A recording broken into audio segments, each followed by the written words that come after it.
Bien, pues ahora cambiamos de asunto. Desde la primera edición de este foro La Toja, Vínculo Atlántico, hemos querido prestar atención al papel que juegan las tecnologías en nuestra vida y en nuestras empresas. Y queremos seguir haciéndolo, y hoy será desde el punto de vista de los datos. Uno de los retos de la sociedad actual es convivir con la evolución tecnológica que se está produciendo actualmente. Están produciéndose muchísimos cambios que están dando muchas oportunidades, pero que también ofrecen muchas dificultades, desafíos o peligros. Lo estamos viviendo, por ejemplo, con la inteligencia artificial. Estamos viendo en los últimos tiempos la irrupción de la inteligencia artificial en muchísimos sectores, con muchas ventajas, pero también con algunos peligros, como les decía, ¿no? Sabemos que bien utilizada la inteligencia artificial agiliza procesos, reduce errores, pero cuando se aplica mal, pues pueden aumentar las desigualdades o, como estamos viendo, incluso pueden cometerse delitos.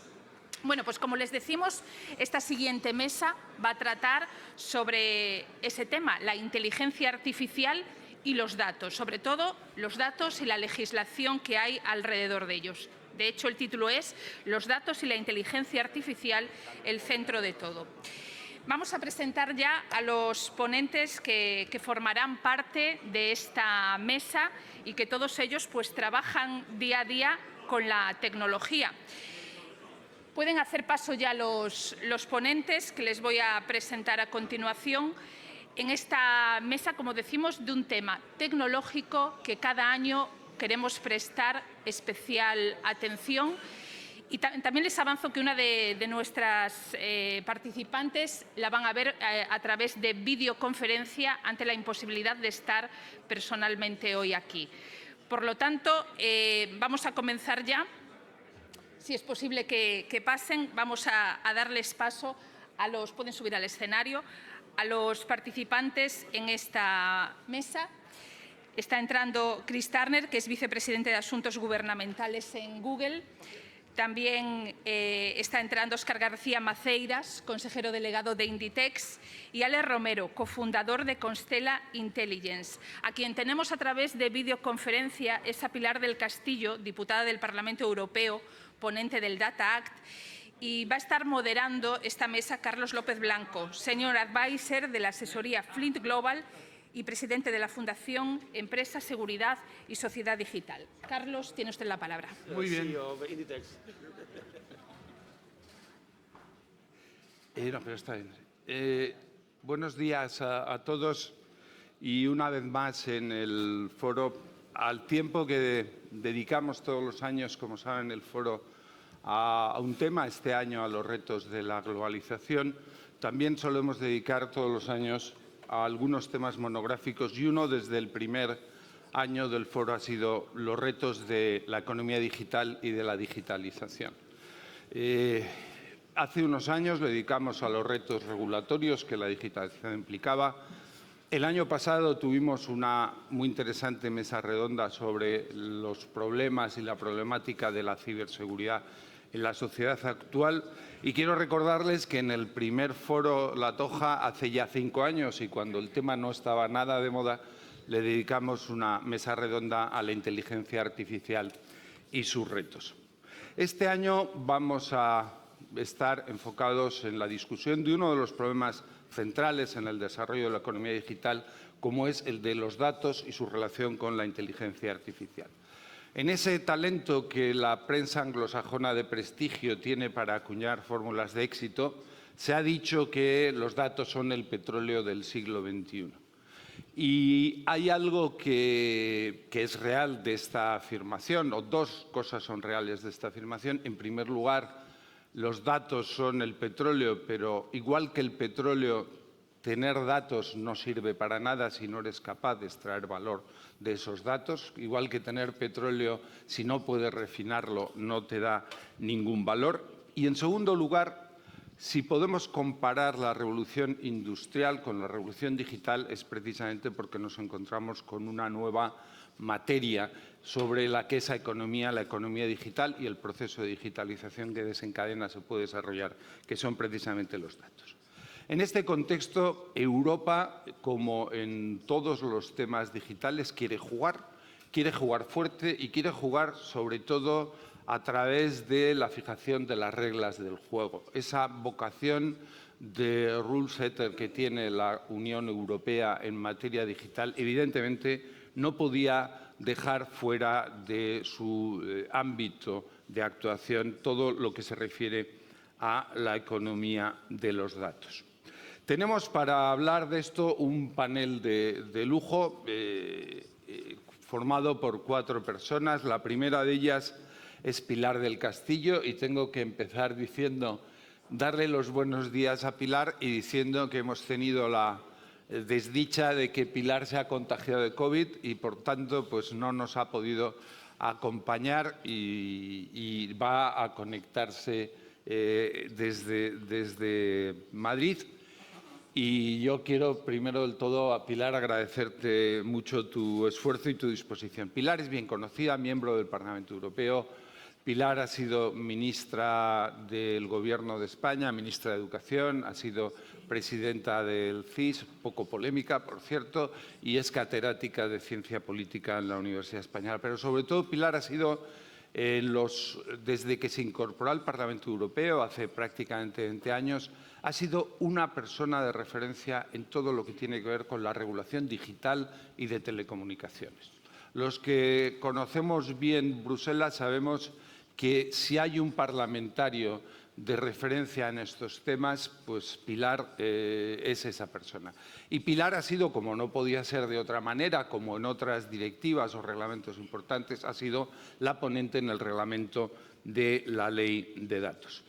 El segundo de nuestros panelistas es Óscar García Maceiras. Óscar, desde noviembre del 21, es consejero delegado de Inditex, empresa líder mundial y bien conocida que no tengo que presentarles. Óscar es abogado del Estado, nadie es perfecto, y previamente ha tenido toda su trayectoria muy brillante en el mundo jurídico, con lo cual él también es un reto adaptarse lo ha hecho, pero lo ha hecho con un éxito extraordinario, porque mejorar el performance de Inditex no era nada fácil y cuando hemos visto los resultados de Inditex, pues la verdad es que lo habéis hecho de una manera brillante. Chris Turner es vicepresidente de Asuntos Públicos de Google. Chris dirige un equipo en Washington, D.C., que es donde están los lobistas en Estados Unidos, como todos sabemos, y lleva todos los asuntos públicos de lo que es el negocio más core, más importante de Google, Google Ads, Google Search Geo y Assistant Products. Tiene una larga trayectoria en el mundo tecnológico, él estuvo en Micron Technology y en Dell, y él estudió en la Universidad de Washington, en Georgetown, en la Universidad de Georgetown, donde coincidió con el rey de España, que ayer, cuando estuvieron, lo recordaban ambos. Y luego, por fin, tenemos a Alejandro Romero. Alejandro Romero es uno de los grandes emprendedores españoles en el mundo digital, un emprendedor de éxito. Él fue el fundador de una empresa pionera en el uso de la inteligencia y el Big Data, que fue Alto Analytics, y hoy es uno de los cofundadores de Constella Intelligence, que es el resultado de la fusión de Alto Analytics con una empresa americana. Es consejero de Telefónica Tech y luego es persona que adorna su currículum con su condición de profesor de Sciences Po, con una asignatura que se llama Amenazas Híbridas, que francamente es notable explicar amenazas híbridas en Sciences Po. Tenemos, por tanto, un panel de primerísimo nivel, pero sobre todo tenemos un panel en el que las 4 personas tienen 4 perspectivas distintas y muy complementarias. La regulación, la de una empresa que utiliza con extraordinario éxito la tecnología, los datos y la inteligencia artificial. Una persona como Chris, que tiene una visión global de la regulación y de la política de datos en el mundo. Y, por fin, Alex Romero, que trae las malas noticias, ¿no? Cuáles son los problemas y los riesgos que implican los datos y la inteligencia artificial. Sin más prolegómenos, pues vamos a empezar ya con el debate y vamos a empezar con Pilar del Castillo, reiterándote, Pilar, nuestro agradecimiento porque estés aquí. Y yo quería empezar preguntándote por qué una ley de datos, por qué la Unión Europea considera que es necesario para los ciudadanos europeos y para el conjunto de Europa tener una regulación en esta materia. ¿Cuál es el objetivo que tiene la Data Act, el Reglamento de Datos de la Unión?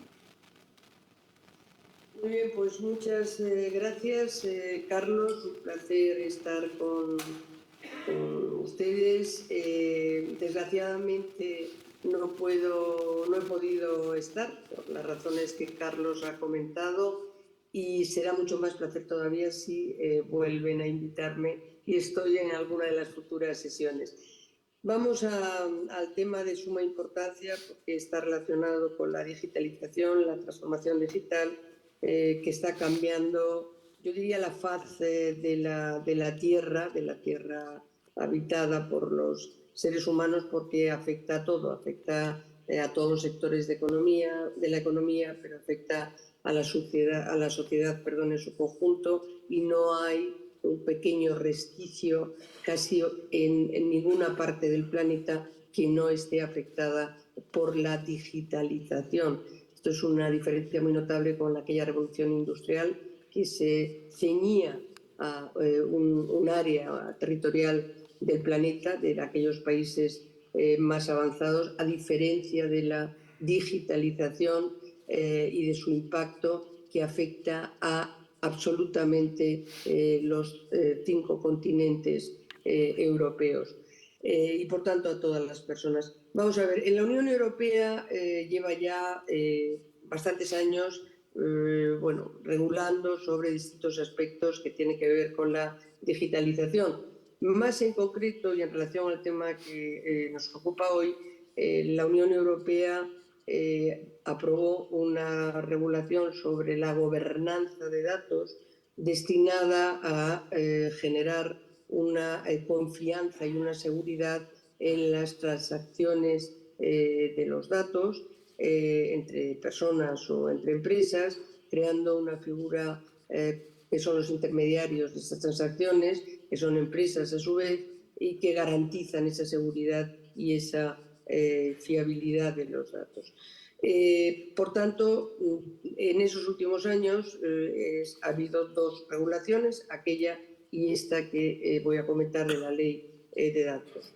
Vamos a ver, yo creo que no hay ninguna duda y hay una convergencia absoluta al considerar que las tecnologías digitales han dejado de ser un sector en sí mismos, como eran cuando empezaban a emerger y cuando fueron creciendo, para convertirse en el fundamento de todos los sectores económicos, innovadores y productivos. No hay un solo sector que, si no abraza y lo hace fuertemente las tecnologías digitales, tenga capacidad alguna para sobrevivir en este periodo, en estos momentos. Y también es de sobra conocido que los datos son absolutamente imprescindibles para el desarrollo de las tecnologías digitales.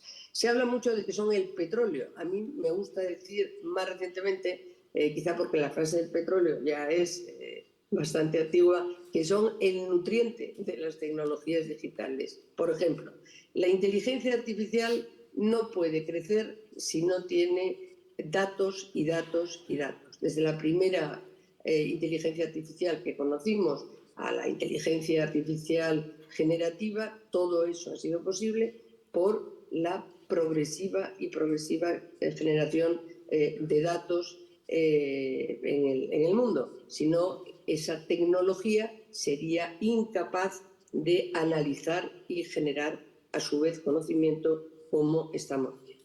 Y vamos a la ley de datos con una clarificación previa, que se trata de datos industriales. La ley de datos o de Data Act se refiere solo a los datos industriales. Los datos personales ya están protegidos desde el año 2018 por el Reglamento General de Protección de Datos. ¿Y por qué los datos industriales? ¿A qué viene esto de hacer una ley para los datos industriales.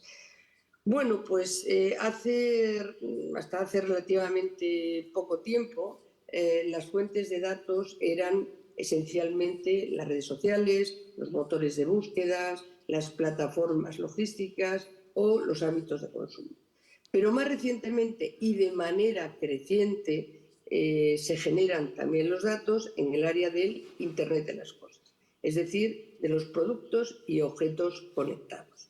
Para 2030, de acuerdo con algunas fuentes, el valor global de los servicios de IoT podrá alcanzar los 11 billones de euros. Y esta realidad abre nuevas y grandes oportunidades para la industria especialmente. Una industria que en la Unión Europea constituye uno de sus sectores económicos más importantes, de sus principales activos globales y que a pesar de un cierto declive representa el 19% del PIB europeo. Una industria que no hay que olvidar que es líder global en software y en robótica industrial. De hecho, Europa produce un tercio de todos los robots industriales del mundo. Y que en sectores como la automoción, por ejemplo, sigue teniendo una capacidad competitiva global, con aproximadamente un 25% del producto mundial.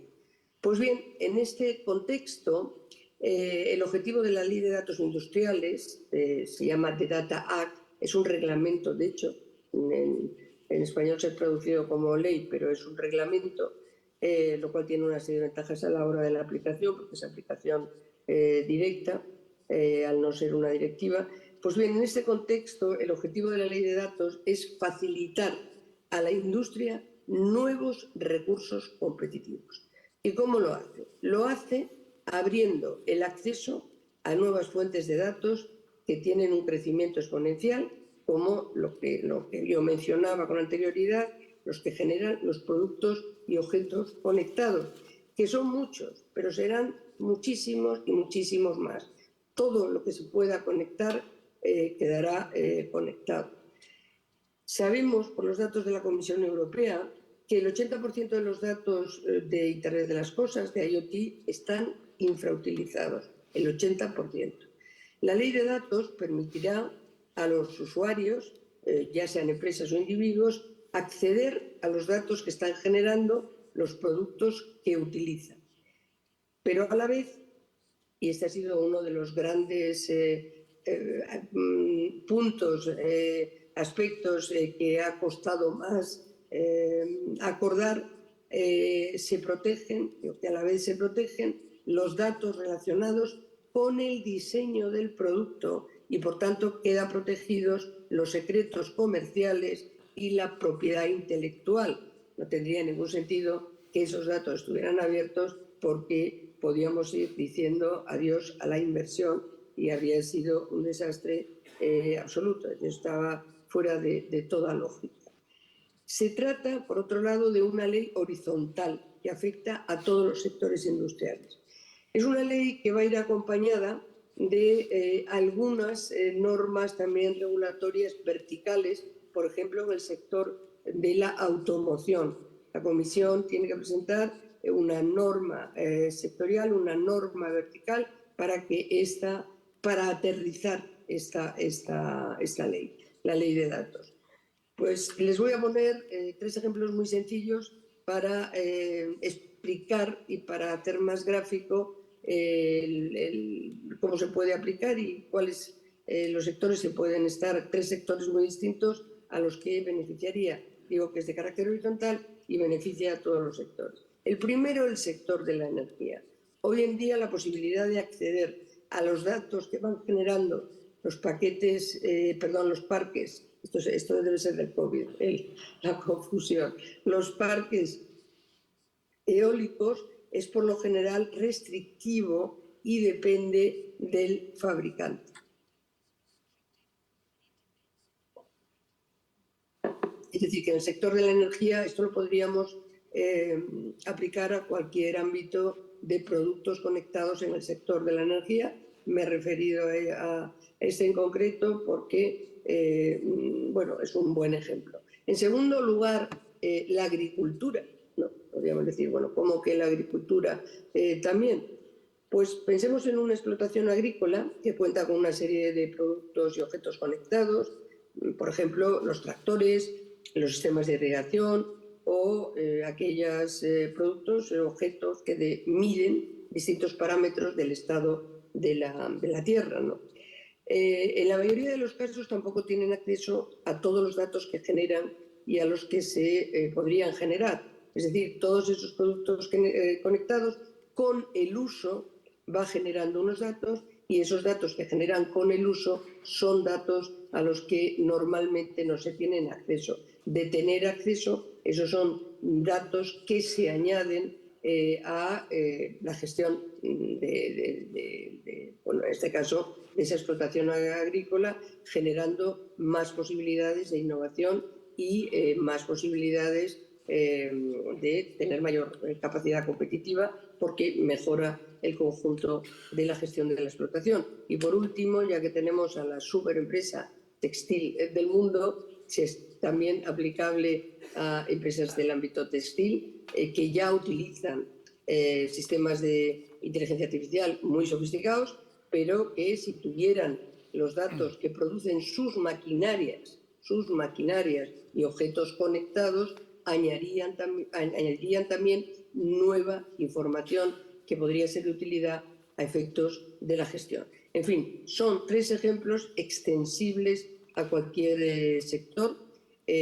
Para sintetizarlo ya y acabar, la ley de datos va a contribuir a optimizar los procesos de gestión, generando nuevo valor e impulsa a la vez el desarrollo de nuevos modelos de negocio. También tengo que decir que hay otros elementos en digamos, secundarios porque afecta a sectores muy concretos y no voy a tratar, que es la revisión que se ha hecho para eliminar los obstáculos que permiten el cambio efectivo de proveedores de servicios de nube. Hace una semana estaba con un vicepresidente de Google cenando en Estrasburgo y hablamos bastante de las dificultades que tenían para la transferencia y cambio de nube en Estados Unidos, sobre todo por el problema de transferir las aplicaciones por las licencias y que eso generaba un problema de competencia en el caso de Google como proveedor de servicios de nube. No voy a explicar quién era la empresa que se beneficiaba más de eso y quienes más tenían dificultades, pero fue un tema que planteó en términos de competencia en Estados Unidos referido a la nube y a los proveedores de servicios de nube. En fin, cuando se pide 2 o 3 palabras o conceptos para justificar esta ley, que es una ley pionera, que es una ley disruptiva, que como todo habrá que ir viendo cómo se desarrolla. Hay 2 fundamentalmente objetivos. Uno, la innovación y el segundo, la competitividad. Es decir, se abren nuevos instrumentos o nuevos recursos para la innovación en la industria y se refuerza la capacidad competitiva de la industria europea. Esos son los 2 grandes objetivos y bueno, esperamos que sea así. Es muy hecho una síntesis de síntesis porque se pueden imaginar que tiene bastante complejidad, pero espero haber trazado al menos a brochazos lo fundamental de esta regulación en materia de datos industriales. Perfectamente, Pilar, lo has resumido muy bien, que es un tema de gran complejidad y además me has facilitado la tarea para entrar con Óscar, porque ya has dicho que Inditex es la superempresa del sector textil y Inditex es una empresa líder, es una empresa innovadora, y todo el mundo pone de manifiesto que ha sabido tener una capacidad de innovación en cuanto a su diseño, a las colecciones que ponía en el mercado, una logística incomparable, pero no se ha hecho tanto hincapié en lo que ha sido desde el principio uno de los factores esenciales del éxito del Inditex, una de sus claves que ha sido el uso intensivo de la tecnología y poner la tecnología en el centro de su modelo de negocio. Inditex ha sido pionero en un tema tan importante como la automatización de la logística, hace ya muchos años ha sido ahí líder mundial. Y yo lo que quería empezar preguntándole a Óscar, ¿cuál ha sido el enfoque que en los últimos años en ese uso de la tecnología digital han tenido los datos y el uso de los datos en ese desarrollo? Buenos días a todos. Un placer acompañaros en este acto. Bueno, yo diría que, por matizar un poco, la tecnología ha estado en el centro de todo acompañando a las personas, ¿no? Y yo creo que probablemente después tengamos la oportunidad de volver a hablar de la tecnología al servicio también de la inteligencia humana, al servicio de la intuición, al servicio de la creatividad. Yo te diría que la presencia o la importancia de la información, de los datos, nos ha acompañado desde el principio de la trayectoria de Inditex. Dentro de 3 años cumpliremos 50 años de la apertura de la primera tienda de Zara en la calle Juan Flórez, en A Coruña, que es una tienda que sigue abierta. Y desde entonces, para nosotros ha sido clave entender día a día cómo se estaba desarrollando nuestro negocio, contar con la información precisa de qué cosas estaban funcionando mejor, qué cosas funcionaban peor, y a partir de ahí poder tomar decisiones. Y poder tomar decisiones que han alcanzado al final al conjunto de todos los ámbitos de la compañía. Por poner un ejemplo, en el caso de las tiendas, la información que se recibía inicialmente de cómo había ido las ventas, pues era una llamada de teléfono que se producía por el director, la directora de la tienda, informando qué se había vendido y cómo se había vendido. Ahora, lógicamente, contamos con información en tiempo real, pero es una información que va en una doble dirección. Es decir, no solo es una información que se gestiona centralizadamente por parte de los equipos centrales, sino que también vuelve a fluir a la tienda, ¿no? Nosotros consideramos que en nuestras casi 6.000 tiendas tenemos 6.000 consejeros delegados. Cada director de una tienda tiene que estar tomando decisiones continuamente y para ese proceso de toma de decisiones la información es clave. Uno de los proyectos que se ha desarrollado ya hace algún tiempo es que en esa idea de que los datos fluyan de una manera natural a lo largo de la compañía, a cada tienda le hemos asignado una tienda espejo, de tal manera que el director de nuestra tienda en tiempo real es capaz de analizar cuál es su top de ventas, qué está funcionando, cómo está funcionando, y en paralelo tiene esa tienda espejo, que es una tienda real, que no sabe qué tienda es, pero es una tienda que hemos asignado como la más cercana en función de la climatología, de la tipología del cliente, del tipo de producto que recibe, para que de alguna manera pueda tener un contraste de cómo está funcionando en otro espacio físico distinto y qué cosas se puedan mejorar. La información es clave también desde el punto de vista de las decisiones de distribución y de logística, ¿no? Decías que nosotros hemos intentado ser siempre pioneros en ese ámbito. Puedes tener el mejor producto, puedes tener las mejores tiendas, pero si no eres capaz de que ese producto llegue a las mejores tiendas y ponerla al servicio de los clientes cuando y como ellos quieren, pues verdaderamente tienes un problema. En resumen, la tecnología nos ha acompañado a lo largo de toda la vida de la empresa, desde el principio, con mayor o menor avance, mayor o menor sofisticación, siempre respondiendo al espíritu de inconformismo y de entender cuál es el paso adicional para tratar de seguir transformándonos y con ello seguir transformando a toda la industria. Y siendo también consciente de la necesidad de, por supuesto, un pleno respeto a lo que es el contexto, el marco normativo que rija en cada momento, y también que la tecnología debe ser una herramienta al servicio de nuestros equipos, ¿no? Nosotros, al final, la intuición y apelar a la emoción de nuestros clientes es al final el motor fundamental que nos ha traído hasta aquí. Hay una pregunta, Óscar, que no me resisto a hacerte. Es decir, Inditex y Zara ha sido un líder destacadísimo en la industria y ha sido un líder destacadísimo en el comercio tradicional, es decir, el comercio físico. Tú has dicho tenéis 6.000 tiendas, pero en los últimos años Inditex ha tenido una transformación radical hacia el comercio online. Yo creo que de las empresas del sector, la que mejor ha hecho esa transformación de los canales tradicionales al canal online.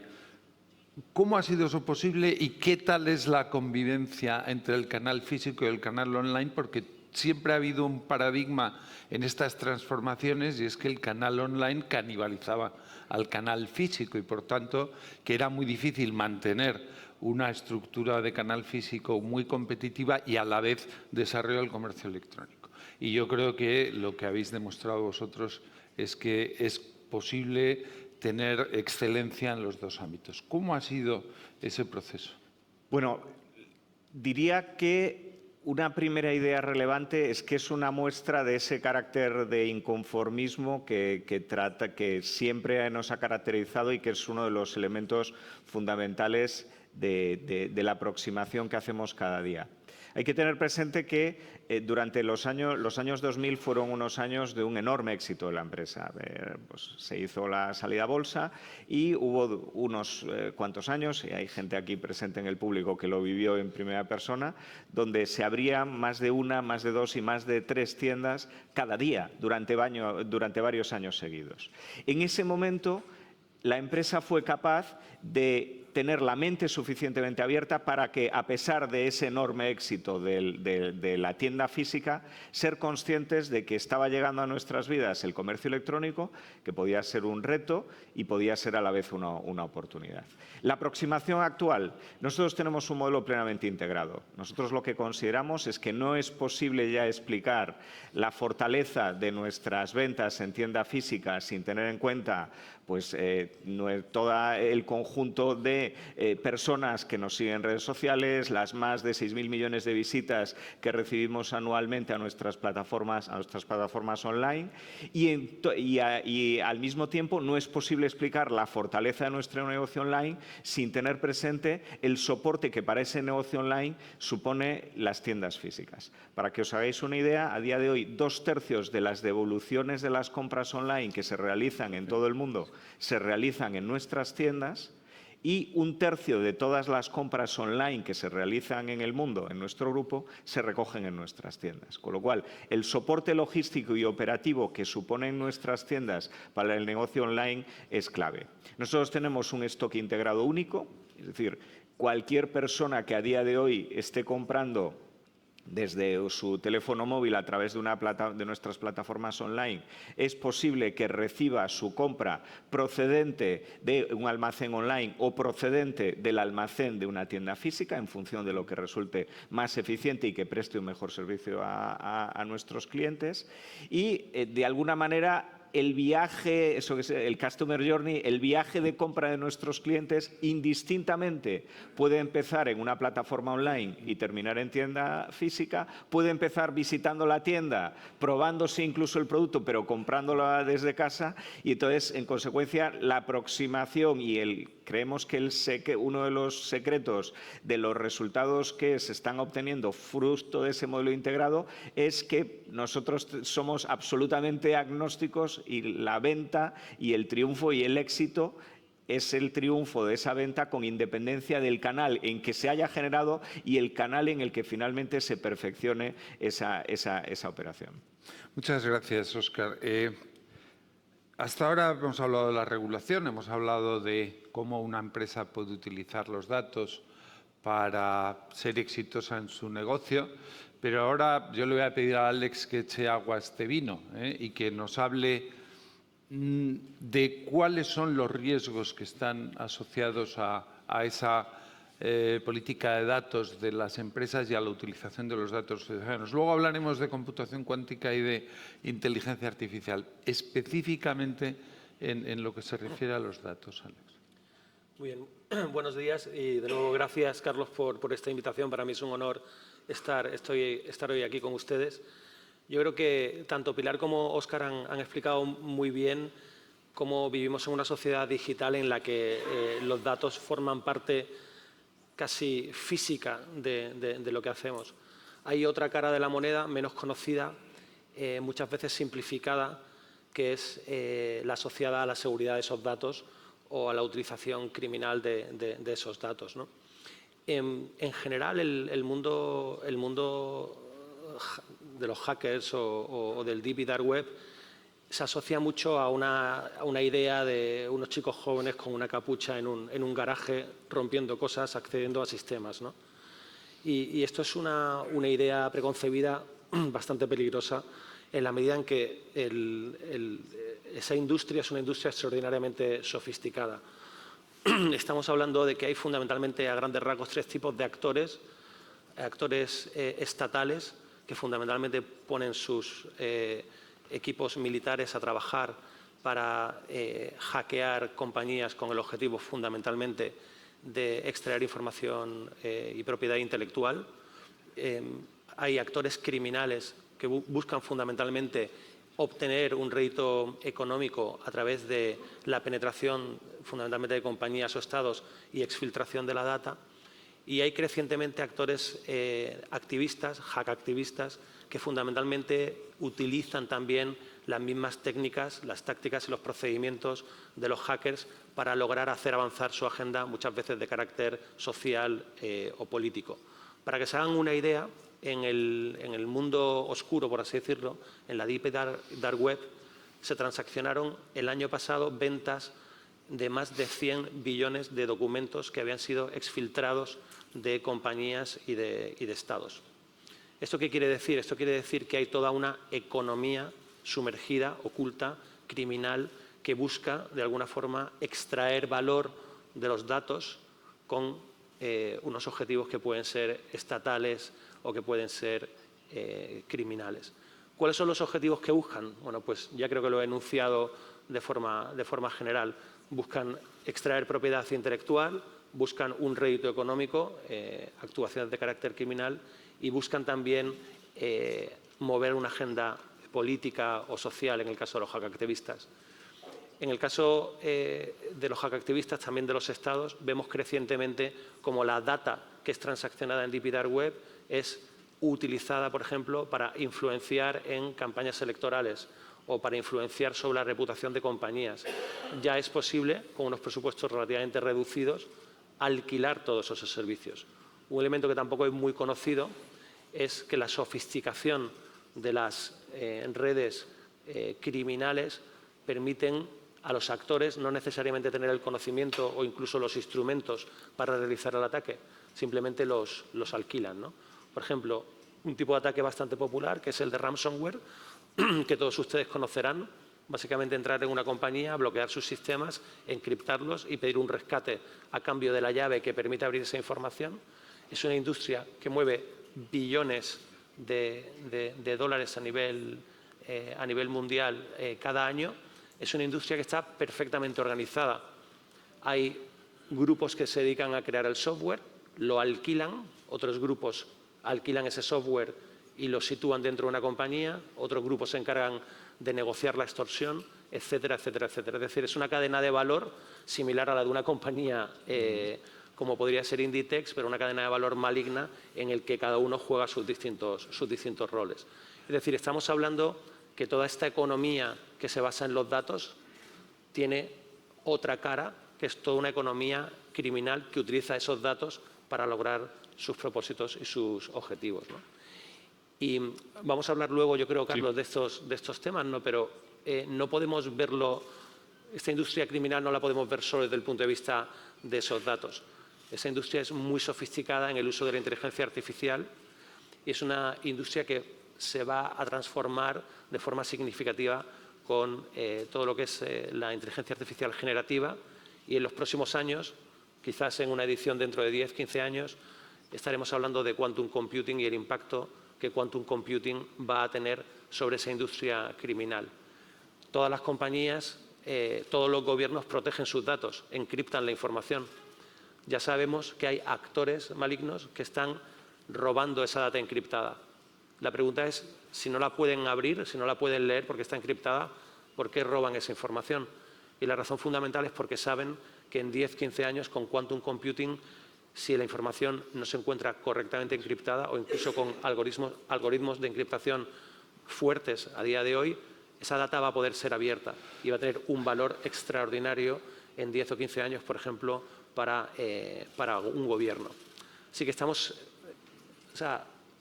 por supuesto, con los datos generando unas capacidades, unas potencialidades, desarrollando unas industrias de una forma extraordinariamente exitosa, pero tenemos que ser conscientes que hay, y especialmente Pilar, yo creo que desde el punto de vista regulatorio se están haciendo avances muy, muy importantes, pero tenemos que ser conscientes de que hay toda una cara oculta, hay toda una economía criminal que parasita esos datos y los utiliza con fines totalmente malignos. Muchas gracias. No sé si DarkSide, que es el líder de la delincuencia en materia de ciberseguridad, tiene como índice 6.000 tiendas. Sospecho que no, que tiene una estructura muy distinta. Let's move now to Chris. Chris, Pilar has shared with us the European vision nos ha hablado of de la data, visión role of europea de los data in the datos y la economy, función de los and datos the en data la economía, regulation, and así the como regulation la that is needed reglamentación. to take Una advantage reglamentación que es of muy all the possibilities necesaria of para the aprovechar use al of máximo data todas las for the European posibilidades economy. de los datos a Chris, favor de la what is the economía vision europea. of Pero data Chris, regulation in ¿cuál the sería la United visión States, en los and Estados what Unidos is en the cuanto a la Google regulación position de los datos? in ¿Y the cuál es la postura de understanding Google of the para European entender regulation on la data normativa that Pilar has europea explained también to us? sobre la ley que nos ha explicado Pilar? Thanks for the question and thanks for Muchísimas having me. gracias por la And pregunta y thanks por to la all of invitación. you for Gracias a todos inviting los que me. están en The esta energy sala and por spirit la at this energía y el conference dinamismo que transpira is esta amazing conferencia. and Es second to none. I impresionante. spend Yo creo que most son of los my mejores. time He while de I'm based in decir DC. My que wife would say I live trabajo on an en airplane. DC, pero So mi mujer I les am dirá que yo vivo en un avión. consistently ¿Y qué quiere decir con engaging eso? around the Pues que globe, and estoy por todas this partes en forum conferencias, in reuniones, y este particular has been foro en amazing concreto in the ha sido ability to bring people impresionante together to a la have hora de honest and reunir a direct distintas dialogue. personas para que tengan So un proud to be a diálogo part of sincero y this directo. conference. Es un honor estar aquí. Gracias. To your question, let me start En cuanto a la by pregunta, pues me framing gustaría empezar at a dando higher un level to contexto begin quizás with. un poco And this relates to the superior. ¿A previous qué me panel, which was refiero? also A la mesa awesome. redonda anterior, Loved impresionante, it. impresionante, Looking me forward to speaking with each encantó. of you afterwards. Espero poder hablar con todos ustedes después, de manera personal. Data, Los artificial datos, la intelligence, inteligencia artificial, they're not a sector, no they are son not un sector, an industry. no son lo que se llama They're industria. actually not things unto Ni themselves at siquiera all son cosas en beyond sí tools. mismas, más allá Right? de That's herramientas. really what we are talking Y de about. eso estamos Tools. hablando aquí. Estamos hablando de And how herramientas you y de use cómo those se tools is utilizan the esas most important herramientas. bit. Y esta es la parte más importante, It's el not cómo. using them for their No own es sake, usarlas right? por usarlas. It's- No es it's así. using them Se to trata de advance the aviation utilizarlas industry, para que right? mejore la Can industria de la data and aviación. artificial Los datos, intelligence la inteligencia solve some of the artificial SAF problems we pueden heard resolver on los the problemas de earlier combustible sostenible que hemos Can oído you hablar antes. reduce the Podemos amount of reducir la contrails cantidad de using artificial intelligence? And the answer los que is utilizan yes, American Airlines is working on inteligencia this. artificial, They've reduced sí, it by en Estados Unidos en un 54% through the use of artificial 50%. intelligence, Con inteligencia right? artificial se ha But reducido el it's uso a de tool. combustibles It's a tool that tradicionales. the Es energy una sector herramienta can que use. puede We just utilizar heard el that it's a sector tool energético. También hemos that escuchado the que es una fashion and herramienta textile que industry la industria textil, de la moda, está utilizando. The real question La ends up pregunta de being verdad sería, which country ¿qué país is going to realize va that a darse first? cuenta That primero it's not about de the que no data. se trata de los It's datos not en sí, about que no artificial se trata de la intelligence. inteligencia It's artificial about en sí, how you se are trata del using cómo, the tools cómo to utilizamos advance esas your economy herramientas para que mejore and la to make life economía better for your y para citizens. que la vida de los That's ciudadanos the mejore magic también. that this tool Ahí está la can magia, provide. es la magia que podemos And the extraer question de is, why esta not Spain? herramienta. ¿Por qué no España? Right? Eso es lo que nos There's podemos no preguntar. country ¿Por qué that's no gotten España? this right Porque yet. no hay ningún Again, país que haya through all acertado my todavía. travels, Y he viajado, viajo there's no mucho. country that's gotten Y hasta it el right. momento ningún país lo So ha why not desentrañado. Spain? ¿Por qué no España? The elements and pieces, as Los you've heard today, elementos, are las there. piezas, You ya lo have hemos strong escuchado, traditional están sectors disponibles. Tienen sectores tradicionales understand sólidos the que ability to use entienden these la tools. capacidad de utilizar estas And so long herramientas. as Y your siempre y government cuando el aligns with gobierno that, está en línea con todo esto, you can drive esté en incredibly sintonía, fast and be an entonces se early puede ir actor in rápidos this y space. I would ser say de los that primeros you're en responder